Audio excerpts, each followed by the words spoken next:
Temos aqui uma circunstância.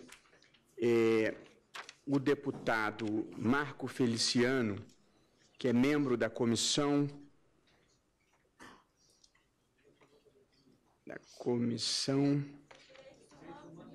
de Direitos Humanos e Minorias e também membro da Frente Parlamentar Evangélica, teve um problema de natureza pessoal relevante, uma situação de saúde em pessoa próxima da família, mas, no entanto, enviou uma manifestação escrita que será lida, dentro do prazo regulamentar, pelo consultor da Câmara dos Deputados, doutor Manuel Moraes, a quem passo a palavra.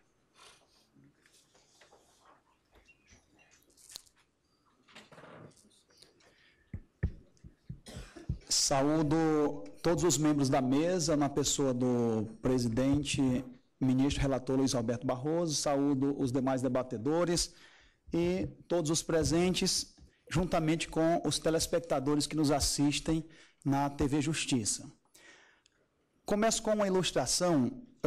Um cientista, ministro, pretendia demonstrar para uma grande multidão que o maior dos males que aflige a humanidade seria o álcool, cachaça, cerveja e derivados. E ele pegou 2 recipientes, 2 copos, e num ele colocou álcool puro, álcool não diluído, e no outro, água. Ele pegou um verme e colocou no recipiente que continha água. O vermezinho nadou até a borda e saiu. Ele pegou o mesmo verme e colocou no recipiente que continha álcool não diluído. E o verme se dissolveu à vista de todos. E ele, satisfeito por haver demonstrado o que queria, perguntou qual a moral da história. Todos calaram, mas alguém ao fundo respondeu: eu deduzo de que se a gente bebe álcool, nunca tem vermes. O artigo 19, inciso 1º da Constituição, ele tem muitos vermes. Porque, da mesma forma que um copo metade vazio, alguns o percebem como um copo metade cheio, estão certos, outros como um copo metade vazio, ou alguns afirmam uma laicidade absoluta, como se o Brasil não tivesse o direito de trilhar uma própria construção daquilo que entende soberanamente como sendo uma laicidade atípica no exercício da sua soberania, enquanto outros fazem um resgate histórico, que esse dispositivo ele é protótipo, foi citado pela primeira vez na primeira Constituição Republicana de 1891, ele foi uma reafirmação das liberdades religiosas, porque rompeu com o unitarismo católico. Então, ele é a favor das religiões. Outro detalhe é que as liberdades laicas, elas são garantias do indivíduo frente às ingerências indevidas do Estado. Não são um fortalecimento da mão poderosa do Estado, não é delegar ao príncipe. E, às vezes, a gente diz que o discurso é neutro, não há neutralidade. Cada um de nós profere a sua fala de terrenos ideológicos. Às vezes, a gente vê discursos tão inflamados do lado do que essa tese aqui chama de laicistas, quanto as alas mais fundamentalistas dos setores religiosos. Aquilo que Karl Jaspers chama de crendice científica. Tudo que vier depois da frase está comprovado cientificamente é uma verdade, quando a ciência ela não se pauta por verdades, mas por modelos.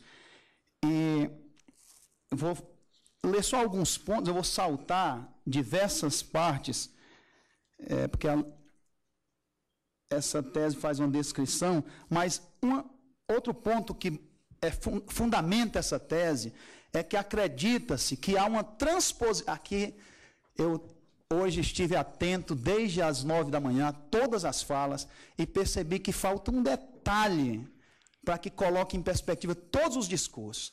A maioria está fazendo uma defesa de um Estado laico e acredita que há uma transposição automática para uma escola laica. O Estado, ele está em toda a escola pública, mas ele não é a escola toda. A escola é mais do que o Estado. A escola, hoje, na sua autonomia pedagógica conferida pela Constituição e pelas leis, pela LDB, ela tem uma gestão própria, autônoma, ela tem o seu projeto político-pedagógico. Às vezes você vê os laicizantes. Há uma distinção nessa tese entre os movimentos pela laicidade e os movimentos laicizantes, que teriam uma militância com um viés ideológico e que pronunciam, sim, o seu discurso a partir de terrenos ideológicos. A comunicação ela tem, no mínimo, 3 aspectos. O que eu quero dizer, o que eu consigo dizer, aí já houve uma perda, e o último é o que o outro entende. É por isso que a gente faz esses refinamentos que um colega hoje criticou, que não seria bom fazer esses refinamentos terminológicos, mas é bom afinar a comunicação. Uma terapeuta entrevistando 2 casais, um casal separadamente, perguntou com que frequência eles faziam amor. E a mulher disse, frequentemente, 2 vezes por semana. E o homem do outro lado respondeu, quase nunca, 2 vezes por semana. É preciso fazer o afinamento do que a gente está comunicando. E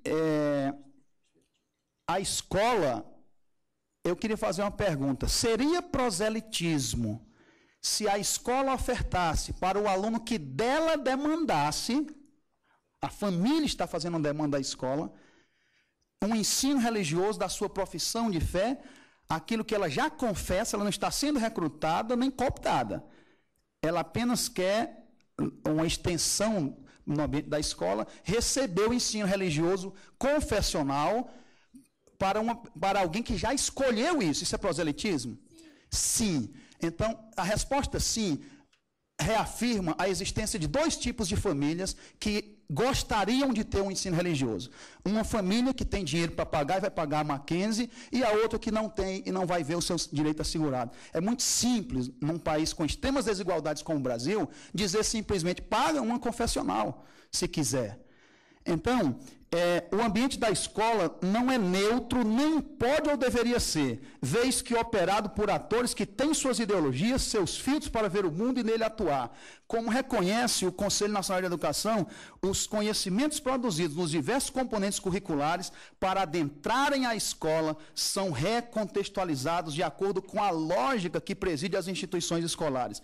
Uma vez que as escolas são instituições destinadas à formação das crianças, jovens e adultos, os conhecimentos escolares dos diferentes componentes, além do processo de didatização, a gente chama em pedagogia de transposição didática, ao fenômeno de pegar um conhecimento do mundo e transformá-lo em componente curricular para ser ministrado pelos professores, aprendido pelos alunos e avaliado pelos sistemas de ensino.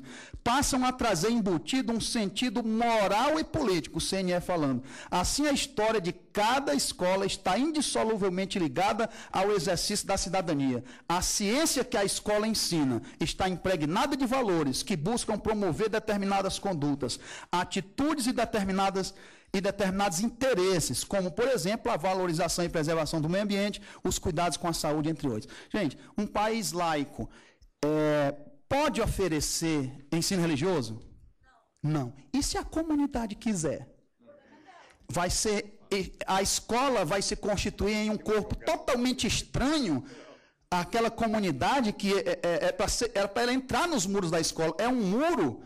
A laicidade foi construída pelos laicizantes como realmente uma camisa de ferro, que o Brasil tem uma formação federativa diversa da que ocorreu nos Estados Unidos. O ministro dá uma aula nas obras dele, que lá foi por desagregação, por agregação e aqui por descentralização, e nós não temos uma federação madura. Esse debate, legalmente, hoje, o arcabouço constitucional e legal confere aos sistemas de ensino, na sua autonomia e descentralização, definir. Esse debate é legítimo, é melhor o confessional, mas quem tem que dizer isso é o sistema de ensino estadual. Hoje, a modalidade confessional não é vedada pela lei.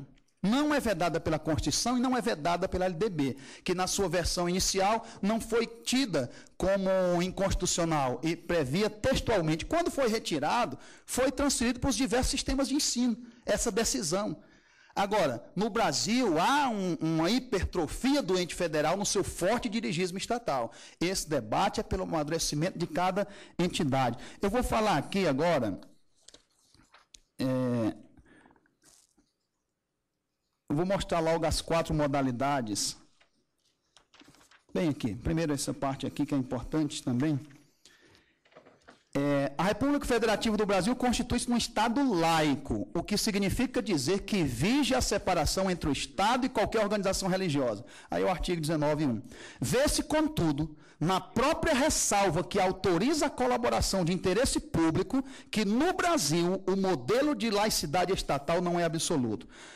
Longe de representar uma extirpação radical da religiosidade dos espaços públicos, o dispositivo manteve a dicção das constituições anteriores, que desde a primeira Constituição de 1891 rompeu com o unitarismo da religião católica como a oficial, representando, antes de qualquer outra coisa, uma afirmação da pluralidade religiosa no Brasil. São dois os modelos de laicidade adotados pelos diversos estados. O modelo de separação absoluta, ou de vigilância, ou modelo francês, no qual a separação entre Estado e religião é perseguida nos mínimos detalhes, sendo defeso até mesmo aos indivíduos portarem objetos identificadores da religião nas escolas públicas, por exemplo. E o outro modelo, o de separação atenuada ou de sobriedade. Vocês estão vendo o discurso? A ideologia aqui, ó, ou de sobriedade, o modelo de separação atenuada, ou o modelo americano, no qual se vê, por exemplo, o presidente eleito nos Estados Unidos prestando juramento com a mão sobre a Bíblia, crucifixos em instituições públicas, etc. Os dois modelos de Estado laico apontados acima diferem também do assim chamado Estado ateu, que repele toda forma de religiosidade. Importa distinguir os movimentos pela laicidade dos laicizantes. Os movimentos laicizantes são apenas a roupagem nova do positivismo kantiano, que creditava apenas ao cientificismo a única via para a razão. Diversos movimentos que se enquadram nessa categoria tentam banir o ensino religioso das escolas públicas brasileiras, a revelia da Constituição e de toda a legislação de regência. É muito lúcida a abertura do ministro, hoje, que ele deixou claro que isso aqui não é uma Assembleia Constituinte. Nós não estamos com uma tela em branco, pincéis e tinta nas mãos para, com raciocínio, escolhermos qual a melhor forma. Há uma legislação de regência que respeitou a história do Estado brasileiro, respeitou os movimentos. Eu vou mostrar aqui, olha, um caso que vai ser interessante.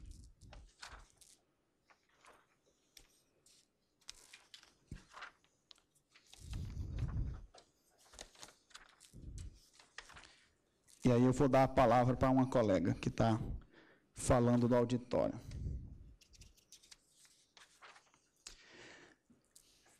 Não é exagero quando fazemos a crítica aos movimentos laicizantes, que se tornaram tão ou mais dogmáticos do que os setores mais fundamentalistas da região.